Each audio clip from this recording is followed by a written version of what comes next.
Well, I have two drawings open here, and I've tiled the screen vertically, so the drawings to all intents and purposes look exactly the same. But in the drawing on the left, the line type function, or the line type, is not showing properly.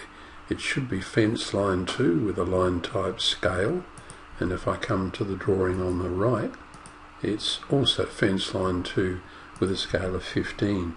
But the little square blocks are not showing properly. They just appear as a little dot. So something's got wrong, or gone wrong rather, with the line type scale in this drawing on the left. There's a relatively easy fix. Just start your default drawing, draw a line, assign it to, in this case, fence line 2 line type pattern, and then just insert into this drawing, into the drawing that's having some difficulty.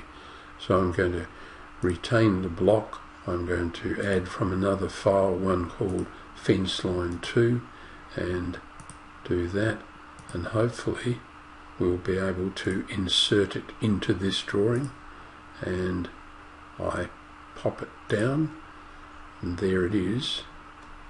Let's select it, and fence line 2, we can explode it,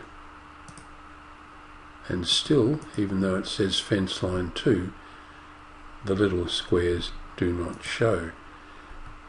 So we need to find another workaround to it. My guess is that we will need to remove or kill fence line 2 in this drawing and then insert the block. So let's try that. Well, let's try that again, and I've now removed all instances of fence line 2, but I've selected it now. Let's kill it from the drawing on the left, and let's try bringing in our block, and we'll explode the block as it comes in this time. We need to go to add from another file, and here's our fence line 2 block, and here we are. Okay, and in it goes.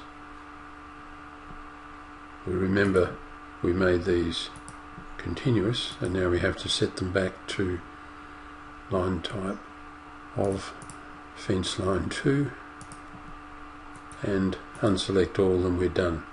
So it's a little tricky workaround, but that re-establishes the correct line type in this drawing, which was proving to be a little troublesome.